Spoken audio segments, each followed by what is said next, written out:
So I'm going to go ahead and get started. I'm just going to throw the first question. There's a lot to talk about, and I think there were a lot of questions that were submitted, and there's so much to say. So I'm just going to throw this first one out to our panelists. What do you hope readers will take away from reading your book, and specifically your chapter? And then how do you hope this impacts the band community? And I'll throw this one to Mr. Watkins first, as your chapter is first in the book. Well, thank you so much, Weston, and thank you so much, everyone, for coming on. It's a pleasure to be here with my good friends, the co-authors of the book. My chapter talks mostly about the African-American experience in society and the African-American experience as a music educator / band director. There are about 5 or 6 things I'd like for you to take from my particular chapter. One, I'd like to see us break down barriers that we have between the various types of people, various races, and various types of individuals that we have. I also hope that the reader sees me as a musician who is African-American and don't see me as gray, don't see me as anything other than who I am. I have the warts of society and the wounds of society that goes along with it. I'd like for you all to see me as an imperfect person that is trying to make it through an imperfect American system. And much like what happened yesterday in my own home state of Georgia. And I'll talk about that a bit more as it goes on, because it's in the news cycle and it's serious information with regards to what's happening in our culture. And I'm impacted by it, you're impacted by it, and we have to learn how to talk about those things. I also want you to see that I'm the person who's lived in 2 Americas. One is for heterosexual white males, and the other one is for the rest of us. And that's how I see life. That's how I've seen it my 67 years. And I hope that one day we'll not get to that point where we see it that way. I'd also like for you to realize that when you read my chapter in the book, you'll recognize that I had what we would call a lack of resources, is the buzzword they have now, but it does not equate to a lack of intellectual growth or a lack of potential. It just simply is a handicap. No different than other people have handicaps of sightedness. We all have various types of things that are abnormal. And the last thing is that I learned music, the core of my music, from my grandfather, who was a shape note singer based on a 4-note written schematics. And I learned to read that with him when I was 2 or 3 years old. So it was inside of me quite early on. And that's what I'd like you to get from my chapter. You can jump on in whenever you are ready, by the way. So I see Dr. Leung. Cool. Hey, hi, everyone. Thanks again for being here, and it's great to see you all. I just wanted to echo what Alfred has said about this idea of an imperfect society, and that we're all really imperfect. And I think for me, that was the thing that I got the most from writing this book, is that I recognize my own personal biases in terms of my own ideas and kind of thoughts towards race and gender equity and sexuality and even gender identity. And so I thought that, for all of us writing this book together, it was really a wonderful journey of discovery. And at least for my chapter, one of the things that I really took away was that, Asians are not a monolith.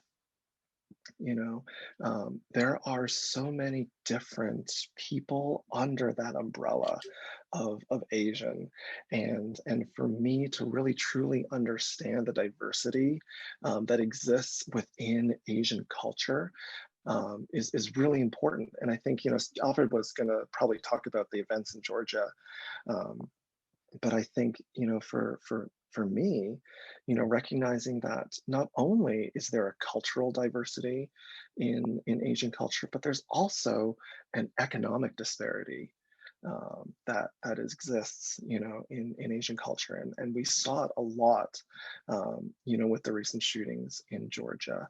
But for me, again, I wanted to thank you for being here. But yeah, that's kind of the things that I took away from my part of writing the book. So.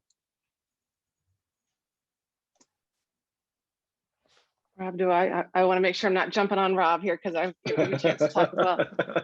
Hello, everybody. It's lovely to see all of you, and thank you to Angelina and Weston for inviting us. And it is really great to be able to see all the colleagues as well, who've you know, it was just fun for us to be able to get together on a bit of a regular basis and read each other's chapters, but also get to know each other. And I'm really excited to see all the rest of you here.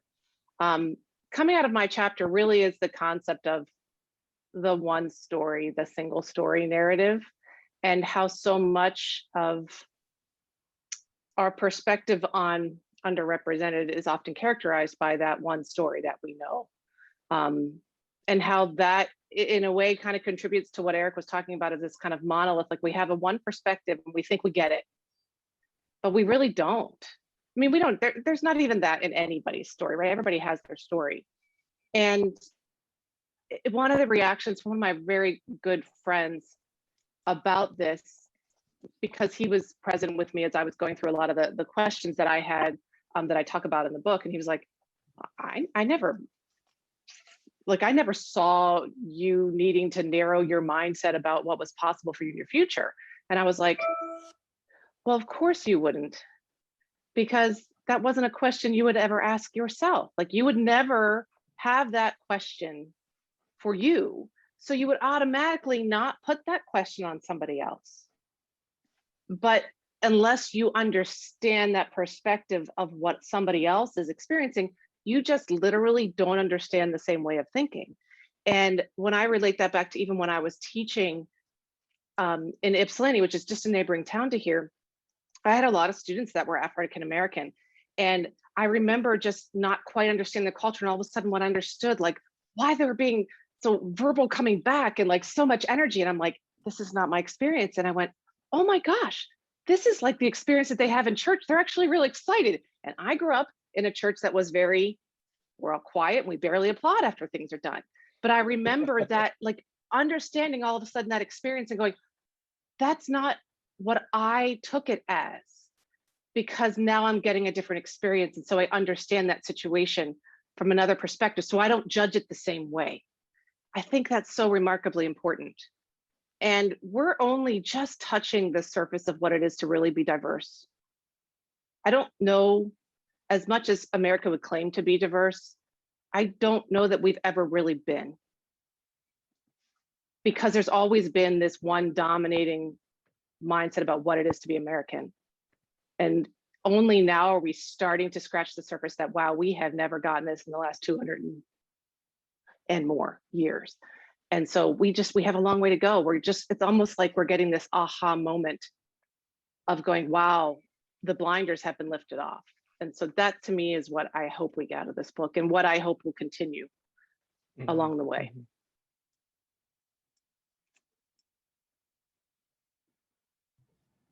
Tough act to follow, Courtney. Hi, everyone. I also am just really joyful to be here with you tonight, and an opportunity to reconnect with all of these amazing people that we got to do this project together. My chapter is on visibility and queer identity in the wind band. And if there was one takeaway that I would really want people to take from my chapter, it would be that representation matters, that visibility really matters, and that a single act of courage or kindness by a person that has come along their own personal journey and is ready to kind of authentically be out in front as themselves can really open doors for others. And in my chapter, I had this really this difficult notion of dealing with, again, like Erik mentioned, a really broad community of people that are sort of all supposed to be represented in this one kind of entry. And it was funny, Angelina, listening to you kind of rattle off the letters. I even have to go through that like queer alphabet soup myself and make sure, you know, that I've got them all there. So for me, it was a big part of like, okay, so how can I engage with this topic and tell a story as a white male? I happen to be a white gay male, but I still am a white male, which carries within itself a ton of privilege. And so a big part of my chapter also was about just finding ways to use privilege to lose it. How can I help amplify other people's stories and focus really in on these other experiences that I could never write about myself. And so I think the takeaway from my chapter is really about visibility and the importance of visibility and how that can really ignite the idea for especially a young person, possibilities in their life and in their career. And then also just finding ways to actually use privilege to help kind of step out of the center of a conversation and try to amplify other voices. It's so beautiful. My chapter is one of sort of catharsis in a sense for the author because it just felt so good to kind of put together something that what I hope people reading it would walk away with is perspective. And it's not historical perspective so much because I leave that to the scholars and I make that clear. And I'm certainly not in a position to speak for anybody else. I think we're all kind of saying that, you know, there's no one group or one kind of person that you're speaking for. But all of us, you know, all of the authors, all 6 of us were offering a perspective on our observations from having kind of, you know, been around the block a bit. And my chapter ended up being twofold. The opening part, the first part, is really laying out all the biases, all the things, some of which people don't really directly talk about too much, and all the things that I feel that it's so important that we talk about openly and bring to people's attention. And the reason being that when you talk about things, when you bring them up, you're raising awareness, you're helping to solve the problem. And so the more people we can get talking directly about what the elephants in the rooms are, because they're all there, the more people we can get having these conversations and being aware and thinking and raising their sense of intention with the choices they make as our colleagues, let's say, in the wind band field or any other part of the music business, the better for the arts and the better for our society ultimately. And the other part of my chapter was a guide, or is a guide, from 3 perspectives basically. The first part is how can we bring people into the field who maybe don't feel that they have a voice? What can we all do proactively to really help in very simple steps, things that are really pretty easy to do, and maybe people don't realize how much power they have to do it. And so that's geared toward people maybe who are already established in the field. Then conversely, what can somebody who would like to become involved in the field do for themselves? What are the necessary steps, as I might view them, to having a happy life in the music world, and how to become part of this, the fabric of this community that we have? Because it's all relationships, it's all community. You know, I often say we're a tribal group, we're a social group of mammals who love to make music together. We're not doing this in isolation. You know, even if we're sitting in these rooms for hours on end making the stuff, it doesn't mean anything until it's in the hands of all the players and the conductors and heard by the audience. So this is not an isolated thing. So there's that perspective of what can you, if you want to get involved, do, you know, in my opinion, that would be helpful. And then Erik had asked me to be somewhat autobiographical in my perspective, and so I tossed in the things that I did over the years that seemed to work okay. And as I have said before, my colleagues have heard me say this, that I think my only regret is that I didn't also write like all the things that didn't work that I did, because we have all banged into a million walls all the time. That's part of life, and that's part of, you know, doing better and better, is to bang into a lot of walls and figure out, oh, I'm not going to do that again. That didn't work. That didn't feel good. So I could write a whole nother chapter probably on here's what not to do. And I should have put that in. But at any rate, so basically I reflect back on my own experiences, which have been really positive. And so I wanted to share that perspective as well. So it was a great opportunity to have this catharsis through being able to write. And now, you know, thanks to you, being able to talk about this with a group of people. This is really wonderful, and thank you for having us. Yeah, and having read your book, I can say it definitely has had a profound impact on me, and I'm definitely still exploring a lot of the things that each of you have spoken about. And I think, and I hope that a lot of other people will read this book, and I think it can have a really positive impact on our field. So I think this is really wonderful. Our next question is for everyone on the panel as well. Many of the stories you shared talked about finding a balance between conforming to pre-existing standards and embracing your differences. Would each of you mind sharing a few thoughts that guided you through making those decisions? Thank you. I'll be happy to start since we've got a rotation going, Angie. Uh, it's very difficult to find a balance. The American system doesn't want or hasn't wanted for us to find a balance. It's wanted us to fall into maintain a status quo. For however, the system was designed for everyone to fit into the various roles. And so there are challenges involved in that. We're, as an African American, particularly in classical music or on the band field, in many cases, and I suspect it's the case for many underrepresented people, but I can speak from my perspective, we're required to wear a mask.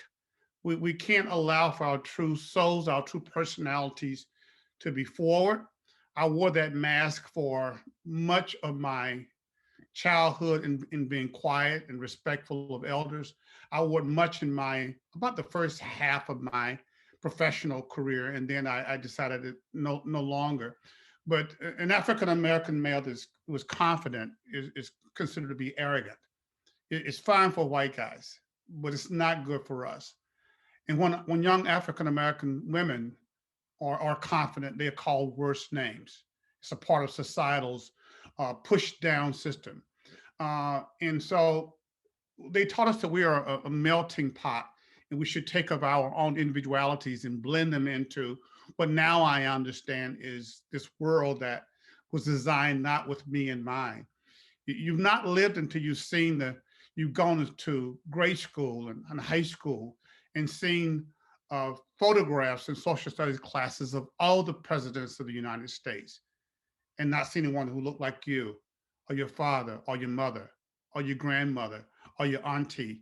And then you go to all the governors in the history of my state, and I don't see myself. And then you see all of the US senators from our state, with the exception of one. And I never would see myself. And so I was taught to wear a mask and to play a role that it was difficult to wear. It affected me negatively in my academic studies, being depressed and being caught into an institutional racism in grade school with white principals and the Klan all around. I kind of had felt like I was not quite worthy. So, and then it led me to my college background, which blossomed into the opposite, having come in from historically Black college. And then when I went into graduate studies and I was treated as an elementary school teacher, or I was asked if I were a jazz musician, or I was asked by college professors, do you read music, Alfred, or you just learn to play by ear? And all those insulting comments. And somewhere along the road, I became a good band director. And once I had a really good band in 1988, I decided to take my mask off. And I gave up all of graduate studies. And I just said, I will not learn this system the way that they choose me to learn it. I'm bright enough to teach myself what I need to know about music, and I had a good foundation. And so I took my mask off in '88, and it's one of the most liberating feelings that I've had. I have to gut check myself though, because once in high school, I went to a session in high school 50 some odd years ago, and General Chappie James, the first brigadier general, Black brigadier general in the United States Air Force, was giving the lecture to a fully integrated house. We were learning how to get along during the first stages of desegregation of the 70s. And General James said, if someone called another person a name, he said the N word. He said, if you don't correct them, whoever you are just as guilty as the person that said it. It was a gut check that I got about 50 years ago that I never forgot. I can tell you while I was sitting in the auditorium. So for the rest of my life, I lived without trying to help others take their masks off and be who they are. and live the life that makes them happy. And as a result of that, it's been quite a good life for me. It's the joy of music making. It's the joy of music. It's the joy of teaching that I truly love. So I'll stop there. Hey, Alfred, I just realized something, that maybe we're actually more similar than I realized, because, you know, you talk about this idea of a mask, and very much in Asian culture, you know, we are taught to be, following the rules. We're taught to be, you know, good students. We're taught to be, not to make a fuss. And Alfred, I'm really curious. I didn't know that. Can you, I didn't realize all this kind of similarity between the two, cultures, and it's very interesting. But anyways, that was awesome. I totally learned that. That was great. But yeah, for us in the, quote unquote Asian, kind of umbrella of everything, as Alfred was talking about, we definitely have a mask, and my chapter was really talking about, trying to find this balance between, pursuing your dreams and following the wishes of your family. And in Asian culture, we have this concept of face, and it's a little different than the face concept in Western culture. In Asian culture, this idea of face is really connected to the community. How my actions, are judged not only with just my family, but, my community in general. And so a lot of our decisions, as an Asian culture really kind of come down to this idea of face. And I know that definitely in the Korean, Japanese, and Chinese culture, that's a really important concept, and something that unfortunately really does have a profound impact, on students and on ourselves. But that's an interesting concept that Alfred has talked about. And Alfred, I'm going to definitely ask you more about this later on. So, okay. When I think about this particular question, there's a couple of things, because I look at it from a little bit of the individual lens in terms of what's allowed me to find the balance. In some ways is just me gaining the confidence in myself, and also not just judging myself on the things I'm not good at, which we often do as musicians, right? We're also always picking apart the things that aren't making this band sound good, but we do that to ourselves as well. Where am I deficient? I'm always thinking about where am I deficient? Where am I deficient? And then it wasn't really, honestly, it wasn't until my 40s really that I think I started to go, why am I constantly worried about my deficiencies instead of what I actually have to contribute? And there are certain things that I have strengths that are not the same as my mentors, or not the same as other people around me. So I think there's a bit of that in all of this, where we have to take ownership of who we are and what our unique giftings are, and make sure that we're not squelching that, no matter what things are kind of pushing on us, right, in society to kind of keep us small. The other thing that I think of as a woman, the words that I often have had to kind of push against are you're intimidating component, and getting that from both as a teacher, that kind of push off between students and you, but then also, when you're dealing with other men around you, they're like, well, you're going to be intimidated. And it's like, I'm just being who I am. Why do I have to be a certain way for you not to be intimidated? And now we're starting to get that intimidating thing has really nothing to do with the individual, it has to do with the person who's intimidated. But those are real areas that have come through to me in particular in the last few years, that I think, gosh, I would have loved to have understood that a lot earlier than I did now. Hey, I'm fine to learn it now, but to all of you who are a fair amount younger than me, start learning it now. Find who you are and be willing to live in that. And I think you will find success, and you're going to find people that can come alongside you to support you and encourage that uniqueness of who you are. I saw some finger snaps during that one for sure. And this is amazing. This is what kept coming up every time that we got back together to talk about what we were each discovering in our chapters, is that there are some of these common threads, and to hear Alfred and Erik and Courtney, all three so far, talk a little bit about how we show up in the world, the roles that we play. Listen, all of us play a role. We present in different ways. Think about that. Are you the organized one? Are you the nice one? We all in some way have had times where we play a particular kind of role. And so when I was interviewing people, it was so interesting to hear people talk about this, and just the concept of like presenting in the world in a different way that conflicts with one's own real authentic identity, and that kind of presenting, it's exhausting. It's totally exhausting. It's a real exhausting way to go through your day. And this kind of came out a lot in my chapter because I really don't like the term invisible minority, but it is possible for queer people to, quote, pass. And some people are more adept at it than others, and it can be used to one's advantage in certain spaces, in certain communities, in certain instances. And so there was this idea of like there being, for some people, the opportunity to almost choose how they present, and that really gets you thinking a lot about why a person would choose to not be their authentic self. And so, whether you're calling it face or passing, whatever it is, I think it really is about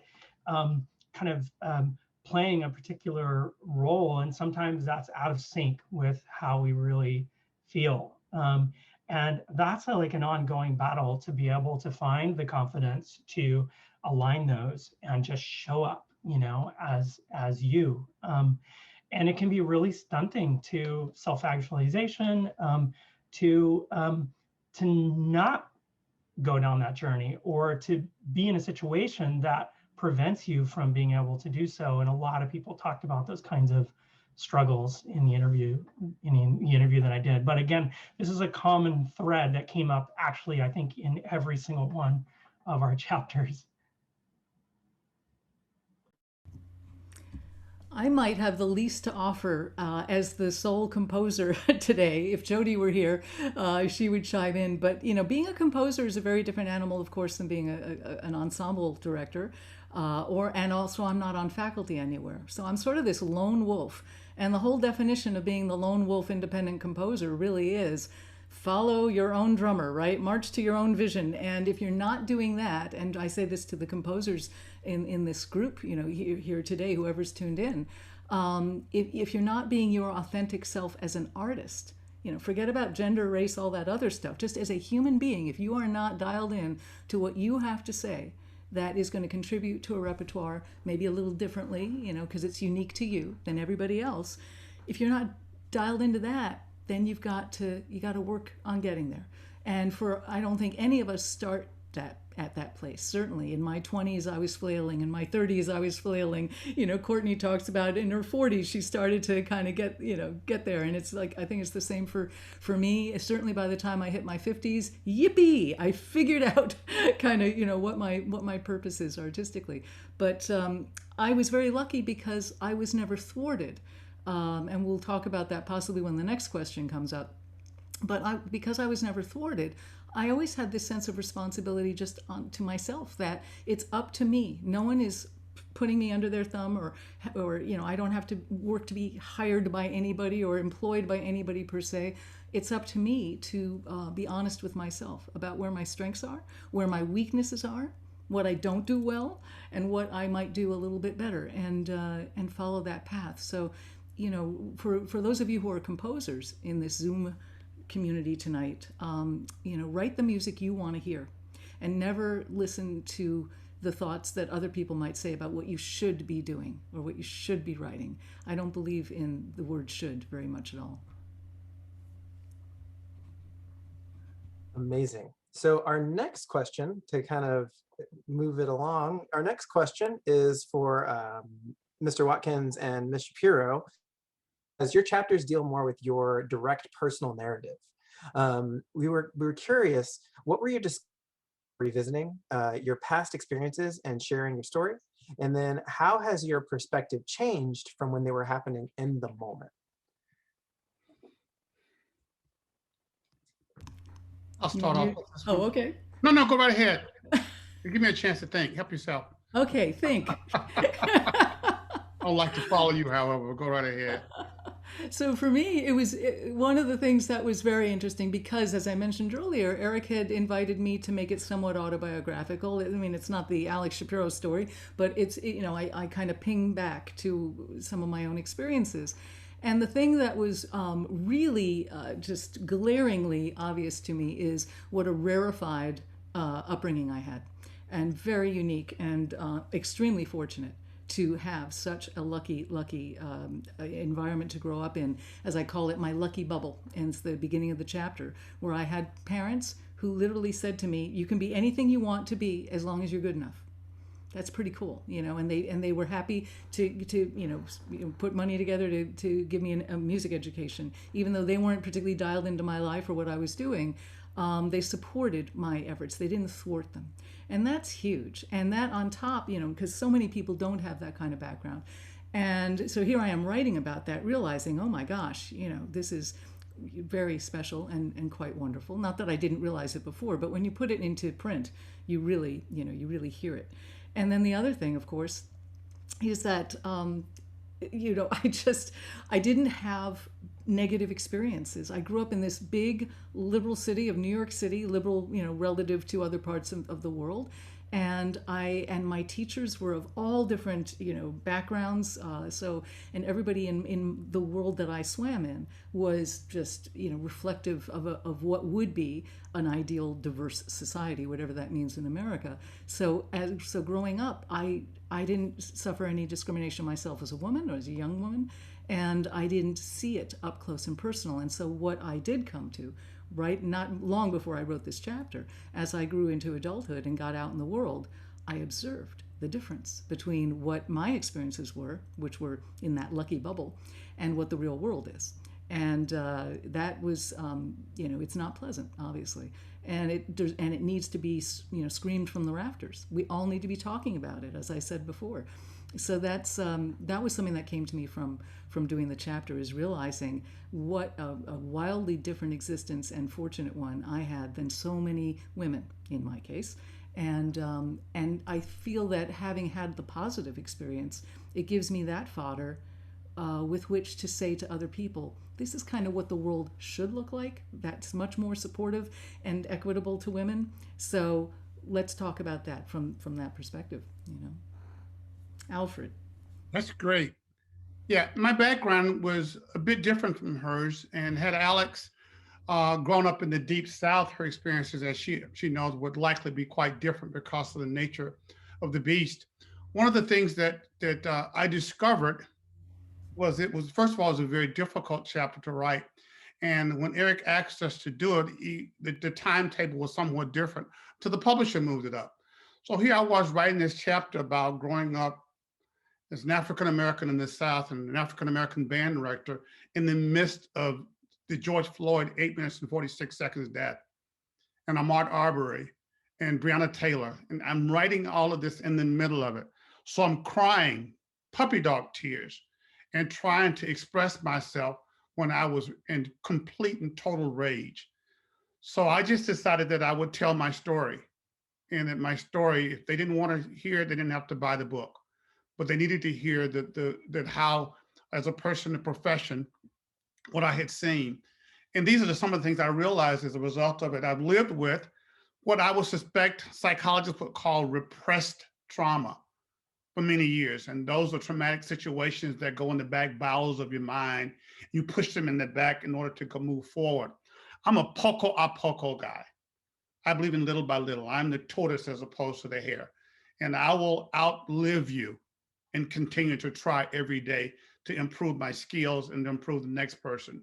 And part of that comes from being in the Deep South when you had to wear a mask to stay alive, to keep from being lynched, to keep from being burned out of your house. And so you had to learn to be repressed as a result of staying alive. But I learned also that it's important to avoid cliches. So sometimes I can be rough around the edges when I speak with colleagues that in a different kind of a setting, because I avoid cliches. People say I don't see color. Well, yes, you do. You see men, you see women, you see someone is 7'2" versus someone is 4'3". We see people based on body sizes. That's the first thing that we notice.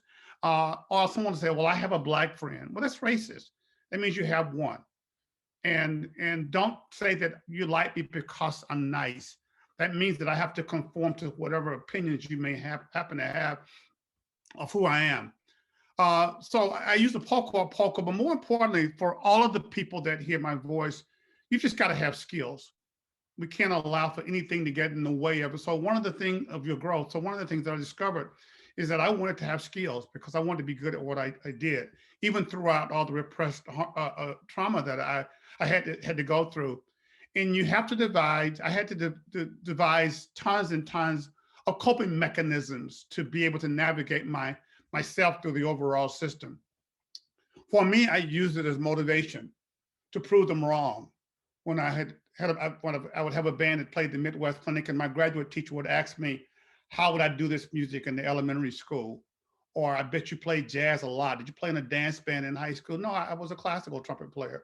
So I found myself through so many ways having to defend myself, and it caused me to go back through it. Let me back up just for a second. I don't want to take up too much time, but I'm really pained. I'm pained for a lot of reasons as an African-American in this country.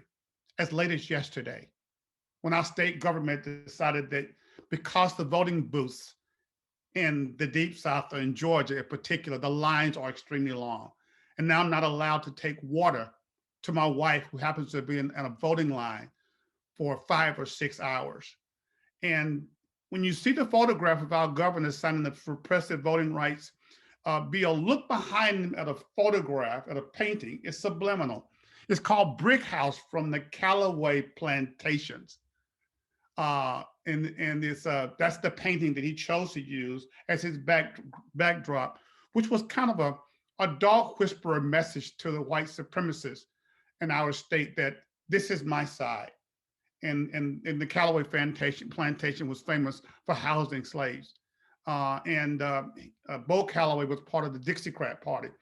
So I've learned more about my history. I've learned more about the African diaspora since I've written this book. I've learned more about the Asian culture. I learned more about LGBT, and I have to stop at that point because I can't do the rest of the acronyms.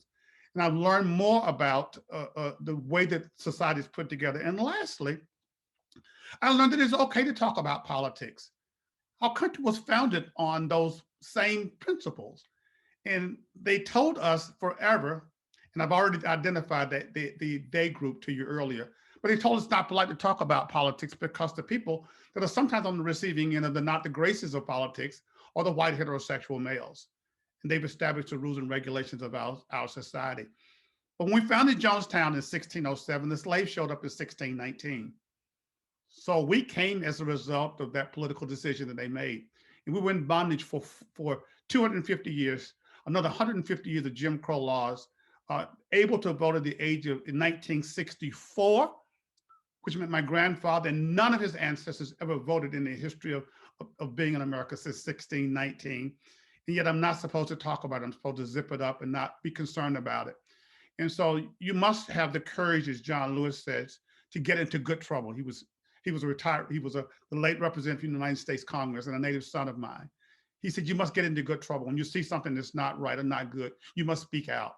And that's what I learned. I discovered a new me as a result of it. I think that's great. Thank you so much, you two, for sharing your perspective and experiences. And it's definitely really inspiring, your stories. And not just that, I just want to touch on something that Mr. Watkins said. I am just like so impressed that all of you have created this book and put out this like really amazing resource for our community throughout the pandemic. So I just want to give you all credit for that because I think that's really amazing. So thank you so much. And I can't imagine how challenging that was, especially during that time in general. So our next question is for Dr. Taylor, Dr. Snyder, and Dr. Leung. We were wondering, what were your discoveries during the interviews that you had with the people that you featured in your chapters? And did any of their answers change your perspective? And what advice do you have for people who want to continue asking questions and learning from others? I could jump in on that, and I'll try to keep it somewhat brief, but I think it's really important to remember that everybody has a story. Everybody has a story, a unique story, and don't assume that because we're engaging in topics or because we're maybe doing the work ourselves, that everything is better for other people. And I was so shocked because I had to really acknowledge that I had this idea that this work that I've done throughout my career to help with queer youth, that surely things are way different now than they ever were, you know, in the early 90s when I was teaching in a high school setting. And I just assumed there's no way that these same problems are still, you know, creating struggles for people and causing access barriers. And then story after story, from people who have been around the block to young people who are actually in your organization. I see Jeffrey Serrier is here, and he was one of the contributors. Story after story, no matter what decade the person lived in, they experienced homophobia in some way. And for many people in really extreme ways that threatened their safety, their livelihood, and others. So I think my advice would be, don't assume it's better just because we're having the conversation and doing the work. I just think it's we have to create actionable work out of this dialogue, and it's never going to end. We're going to have to stay in this always. And I just wanted to just kind of jump off of what Rob was saying, the idea of like not assuming. And I think for me, the best advice that I learned, you know, from this and just this entire endeavor itself, you know, my mom used to tell me, you know, to surround yourself with people that are smarter than you. And I definitely made sure that we did that, or I did that, you know, when kind of putting all of these different authors together. And I think for me, you know, when I talk to my own students here at Oregon State, you know, I tell them the same thing, but I tell them to go a little further, kind of like, you know, surrounding yourself with people that have different views than you. And I think that was what was so important from just reading all the different chapters, was you really just understand all of these different perspectives. And we've all kind of touched on this idea that we're telling our stories. And really all of you have a story to tell that is worthwhile, you know, for people to listen to. And so for me, the one thing that I wanted to leave you with is this idea of amplifying the underrepresented. But for us to really amplify the underrepresented, it means that we actually have to listen, and then we have to hear.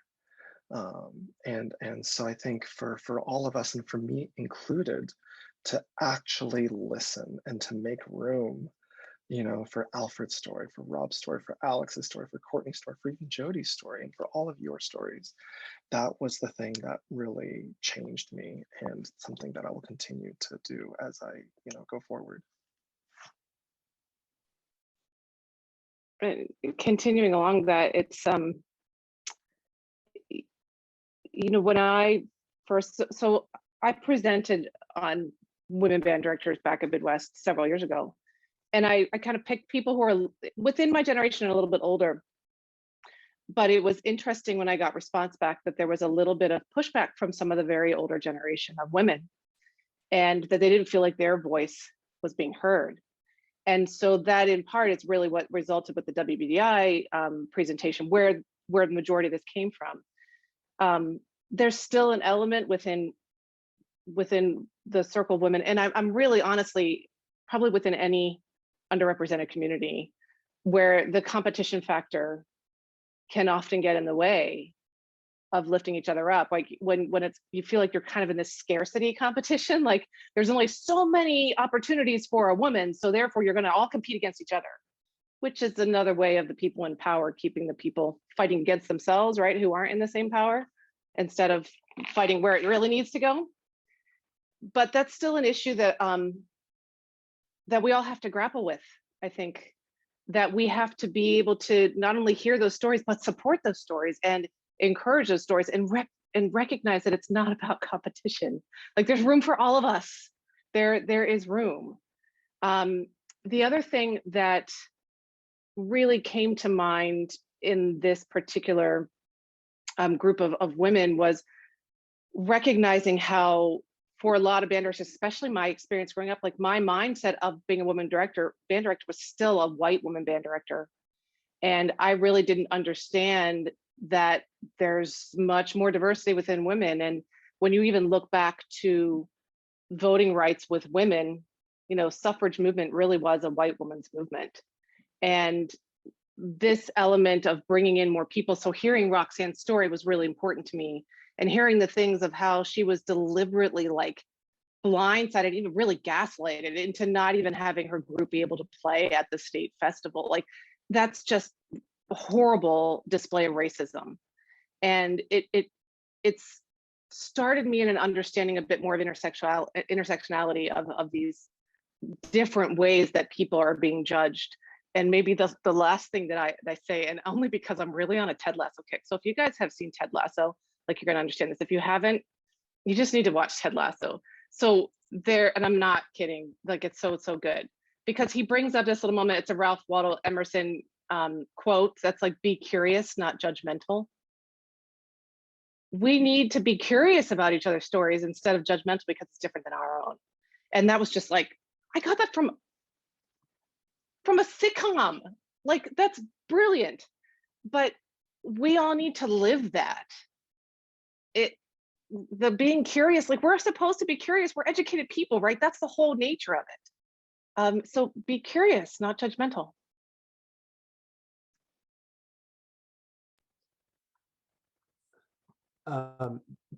Before I go into this next question, this has been amazing. I just want to say that it's really tough person interviewing to like bounce back from holy moly, whoa, and then be like, all right, here's a question. So thank you. I mean, we're gonna thank you more later, but just thank you for everything that you're sharing with us. I also dropped a Ted Lasso link on Apple TV in the chat, just in case anyone is curious.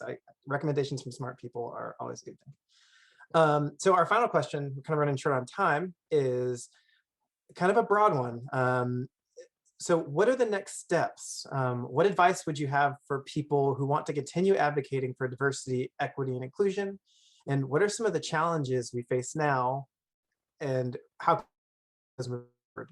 And then finally, do you have suggestions for addressing discrimination in the classroom or in the professional community? I'm going to toss it to our leadoff batter, Mr. Watkins. You are muted, good sir.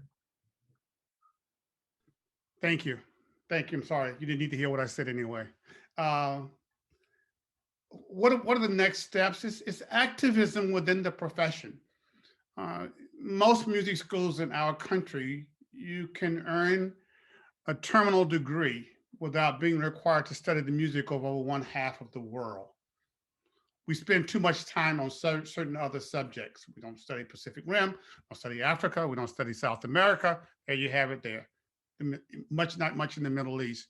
So it's a European, North America, Eurocentric course of study that hasn't gotten us very far now. It's about run its course.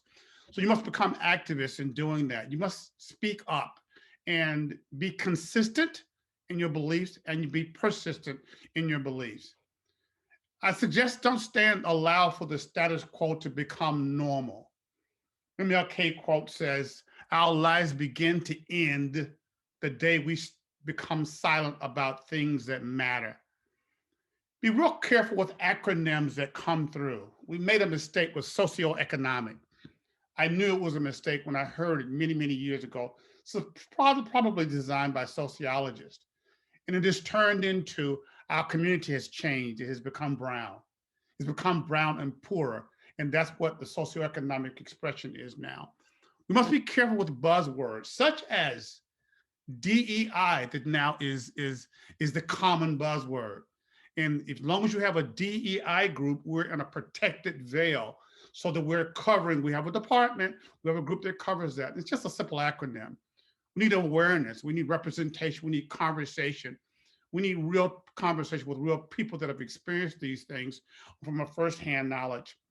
We must be a more role models, as the great Marion Wright Edelman once said, and she was an advisor to Dr. King, our native son here in Atlanta, and an advisor to Hillary Clinton. She says, you can't be what you can't see. And we must be that. And I think it's important. I mentioned, and try to avoid meaningless expressions to sound like we are in an educated society. I think it was Courtney that mentioned that to continue to grow and to continue to discover and continue to move forward. So when it comes to African Americans, learn my story. It's just a Google search. You don't have to go to the library and go into the stacks anymore.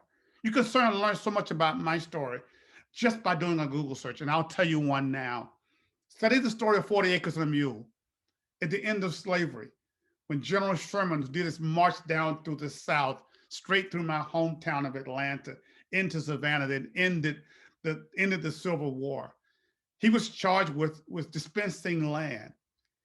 And he gave 40,000 acres of land, 40,000 former slaves, 400,000 acres on the coast of North Carolina, South Carolina, Georgia, and down to Jacksonville, Florida.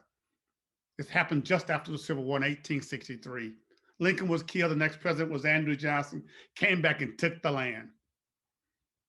Suppose my ancestors owned that 40 acres and a mule, as opposed to someone else. What difference would it have made between 1863 and today? So learn everyone's story and just learn the history about how it occurred. Don't allow for someone to tell you that the civil rights movement was between 1955, the death of Emmett Till and Rosa Parks sitting on the bus, until the death of MLK in 1968. And so learn each other's story. And when you hear someone that you agree with them, you do what we do in the church. You let them know it. You smile, you nod, you give them a thumbs up, you give them a fist bump. And that's acknowledgement, and I'm with you, I understand, and let's work on this together.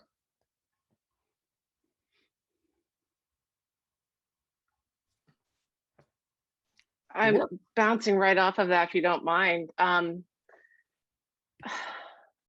Collaboration.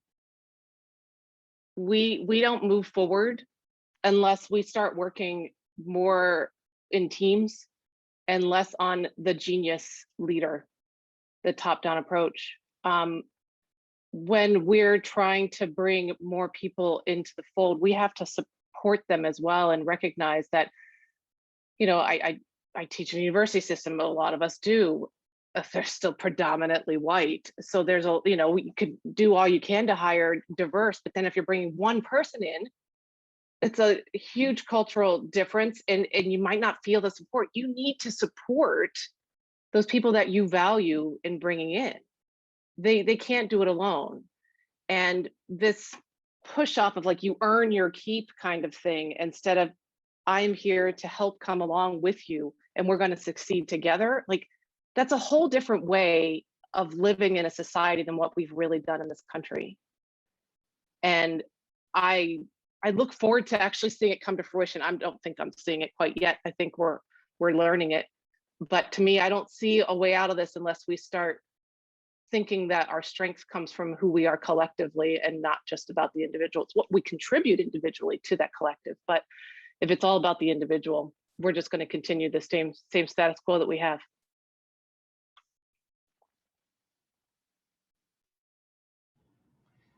I could jump right on that and just to kind of continue the thread. And that for me, there's this real move towards intentionality, and especially just being more open and more direct about the ideas that I am really struggling with myself. So in a group setting, there's been just trying to create an opportunity for more discussion, more collaboration, and to be a little more intentional about sharing ideas behind the scenes that are taking place. Because sometimes I've assumed, like, because I'm doing a particular kind of work or studying something in the background, that it's just coming through in my actions. And what I've found is that it's not coming through as strong as I want it to. And so I think just being a bit more intentional and diving into the hard conversations and just admitting, hey, I don't know the answers.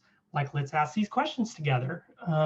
And you don't have to come up with an answer. Asking the questions is a really great thing to do. Keep in mind that we're all going to make mistakes. It's really hard to engage with these sensitive topics. We are going to make huge mistakes. And, you got to just pick up the pieces and embrace the failure as an opportunity to grow. And,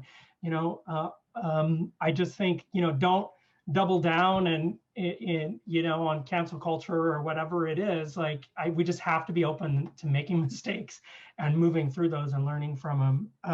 The last thing I'll say is just simple acts. Simple acts can really make space for somebody who's different, so they feel like they're, we're not the only one in the room. And I see, for example, many of you have your pronouns on your Zoom. Using gender neutral language in rehearsals, in a classroom environment, in materials, in concert attire, all these things that can really put people into a box, is really, really a great way to just open up dialogue. And, just hit those 3 dots in the corner of your Zoom window and rename. And if you're comfortable, throw in your pronouns. These are the pronouns that I use. And by doing that, even if you're a cisgendered person, it makes room for other people to engage and go ahead and share a little bit more about themselves. So if you're comfortable, hit those 3 dots and throw in your pronouns. It will make a difference for somebody. I think I'm just going to continue the thread. And, Courtney and Rob and Alfred talked a lot about, joining together and collaborating, and I think that's, the key is to be really humble. As Rob said, we don't know everything. And, the amazing thing is that, you're all grad students. And to be honest, I was a grad student not very long ago. And so I completely understand, that kind of fear, of what's going to happen next. And I think that what I would tell all of you is that this community that you've built right here, to borrow a phrase from Alfred, is that you're the new America. And so you, as a cohort, as a group of people, can move new ideas forward, to collaborate, to be humble, to work, as a group. And that would be my advice to all of you.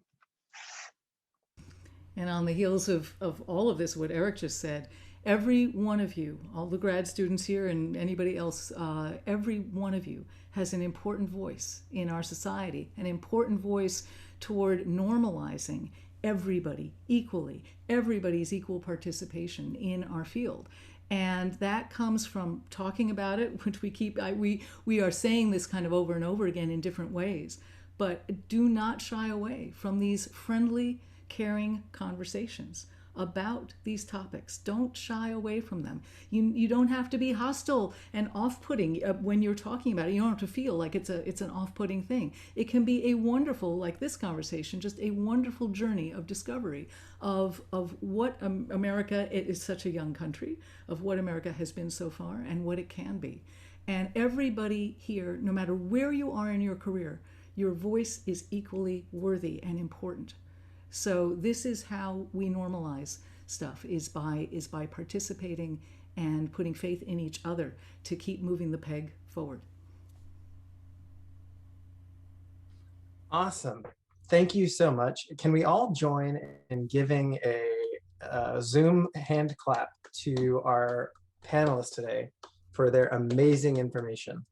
In the chat, I'm gonna throw the link to the book one more time. I know I said earlier, I was given some like snaps, I was given some like points, and those same reactions were the ones that I had reading this book. I kid you not, it was an amazing read and it was much needed and it was just fantastic to read. So thank you once again. Another quick thanks to the Graduate Wind Conducting Association team, Angie Hamada, me, Tina, Rob, and Isaac. It's been so much fun putting things like this together, and look forward to keep doing it. And then a really special thanks to, I don't know if this was ever mentioned on this webinar quite yet, but we had a book club organized by Allison Davis that was about this book. That is super awesome.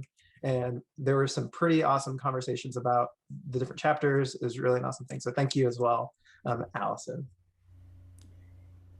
And looking ahead, I just want to give a mention to some future webinars that we have coming up. On April 1st, we're also hosting Steve Davis and Dr. Rodney Dorsey, and they will be talking about cultivating artistry and musicianship. That's on April 1st. And our final webinar to close our season is on May 4th. May the 4th be with you, if you want to remember that. And we're hosting H. Robert Reynolds, and he'll be talking about what makes a great conductor. So at the end of our season, both me and Tina will be graduating from our programs, hopefully, and we will have 2 openings on our board. So we're accepting applications if you're interested in joining the board. I've really enjoyed working with this team, and I've loved engaging with our community in this way, and I've learned so much from all our panelists, tonight especially, but all our panelists in general, and I would highly suggest it. So if you're interested, I'm going to post the link for that in the chat, and that application is due on April 1st. But thank you so much again to everybody for joining us, and thank you to our panel as well. So thanks everyone, and have a great night.